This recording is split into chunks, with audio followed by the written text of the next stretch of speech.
moo leen di gunge saa yi ñu xëyee man ak sama.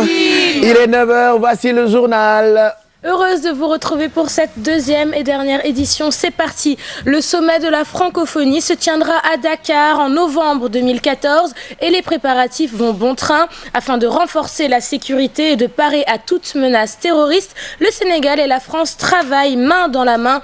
Un budget de 460 millions de francs CFA vient d'être établi à cet effet. Nous écoutons Abdoulaye Daouda Diallo, ministre de l'Intérieur, et Jean-Félix Paganon, ambassadeur de France, au micro de Fatima Ba.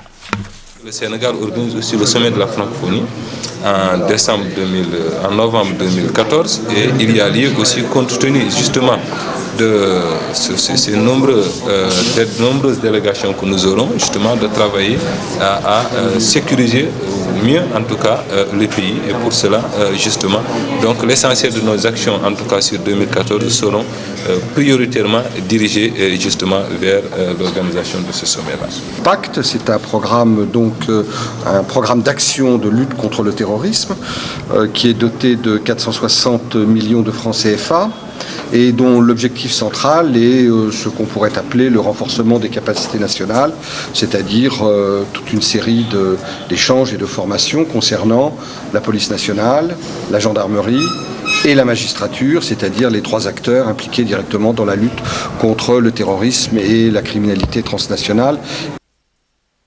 Autre collaboration, cette fois entre le Sénégal et l'Italie, un nouvel équipage de combat pour renforcer la marine sénégalaise. Le dispositif, fruit d'une intense coopération entre le Sénégal et l'Italie, donc, est destiné à surveiller l'immigration clandestine et contrecarrer le trafic de drogue. Maïmouna Ndiaye et Mohamed Dian.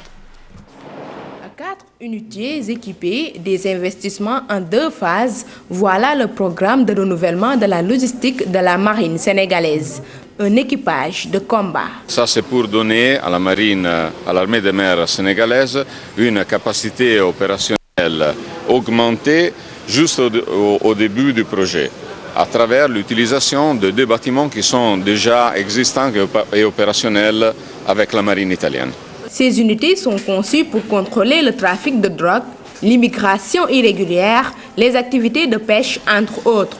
Une avancée pour le Sénégal. L'accord de coopération qui est aujourd'hui formel va nous permettre de consolider les acquis et de davantage nous ouvrir vers d'autres perspectives de coopération.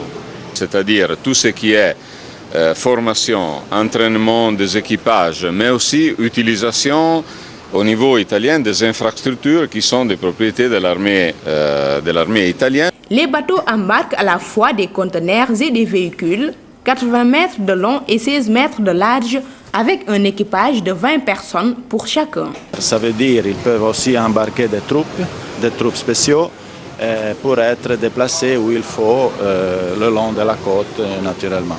Les 2 États ont déjà formalisé des documents en février 2014. Reste maintenant à évaluer le budget. Nous parlons justice à présent. La Cour d'appel de Saint-Louis décentralise ses activités dans la région de Matam. Objectif, décongestionner la prison de Matam et lutter contre les longues détentions préventives. Pour cette 3e session des assises, la Cour va se pencher sur 9 affaires de crimes inscrites au rôle. Ali Bandalian.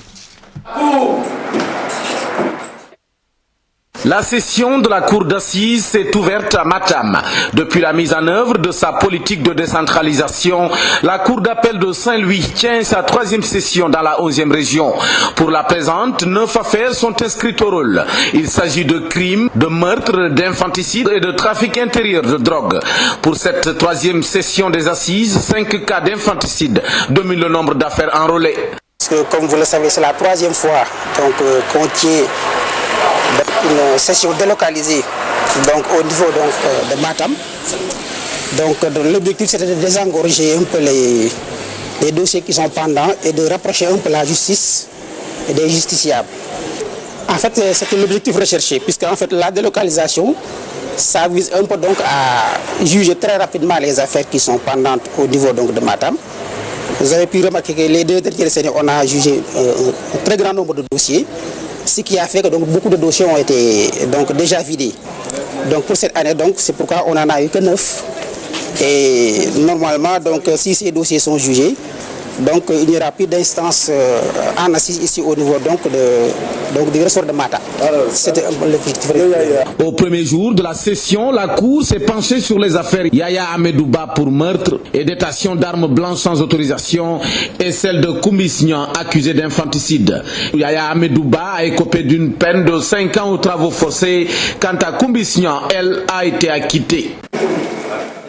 Voilà pour l'actualité au Sénégal et c'est parti pour un tour d'actualité hors de chez nous cette fois et on parle du génocide rwandais. Pascal Sibikwanga fait appel à sa condamnation. Il est le premier Rwandais jugé en France pour le génocide des Tutsis en 1994, condamné à 25 ans de prison pour crimes de génocide et complicité de crimes contre l'humanité. L'homme âgé de 54 ans nie en bloc les accusations génocidaires le concernant. Pour rappel, quelques 800 000 personnes sont mortes au Rwanda entre avril et juillet 1994. Israël a bombardé plusieurs sites militaires syriens la nuit dernière en représailles à l'explosion d'une bombe artisanale qui a blessé 4 de ses militaires la veille. Israël met en garde le régime du président syrien Bachar al-Assad contre toute aide qu'il pourrait apporter aux ennemis d'Israël. Et puis encore les informations hors de chez nous. Silvio Berlusconi, l'ex-président du Conseil italien, interdit de mandat public pour 2 ans. Une confirmation de la Cour de cassation italienne dans le cadre du projet Mediaset.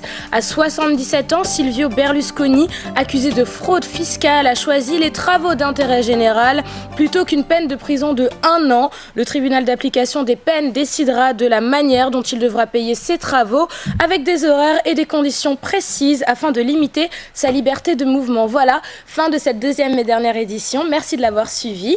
Pape Cheikh. On ne parle que de lui, des mômes, c'est Italie. Ah. Berlusconi, on ne parle que de lui.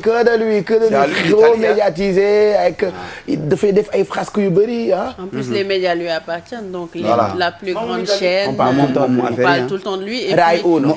Quelle équipe? Là, c'est Milan. C'est à lui. Bon, on est Milan. Ah ouais? Wow. Kon après dinañu woo nawlem Chiara. Voilà, peut-être que Chiara pourra commenter cette actualité italienne. En tout cas, elle sera bien placée pour le faire. Merci Léa. Merci à Léa. vous. On te retrouve Très bonne donc à 20h. Inch'Allah. Avec Sarah. Inch'Allah. Wow, Babou Giancarlo. Un beau duo. C'est un beau duo. Ah, c'est un beau duo. Moi, je regarde le 20h maintenant. Tout le monde regarde le 20h. Maintenant, moi, je suis devant ma télé, je regarde le journal. Avec ma tasse de thé tranquille. C'est le plaisir ziotal. Voilà, tranquille. Ah, mais pourtant, on veut faire passer l'information avant le reste. Oui, mais on écoute l'info. On a les deux. On fait les deux. Mais loolu dafa am solo. Yaxu buñ bi dafa am solo. Xale bu jigéen bu la présenter information ba reetaan la xaw la def nii. Da ngay kontaan. Et tu écoutes. Voilà. Eh bien, merci beaucoup. Très bonne fin d'émission et je vous retrouve demain. Inch'Allah. Bye bye. Merci. Prochain rendez-vous avec la rédaction, ce sera à 13h. 13h, di ngeen am xibaar yi ci wolof ak rédaction bu télévision Futur Média. Sinon, Léa ak Sarah tey ci guddi ci blog bi. Alors, 1 heure de temps non-stop. Information 19h30 ba 20h30. Ñu leen di jox ay xibaar, c'est-à-dire bien servi quoi, tous les jours. Bien et très bien.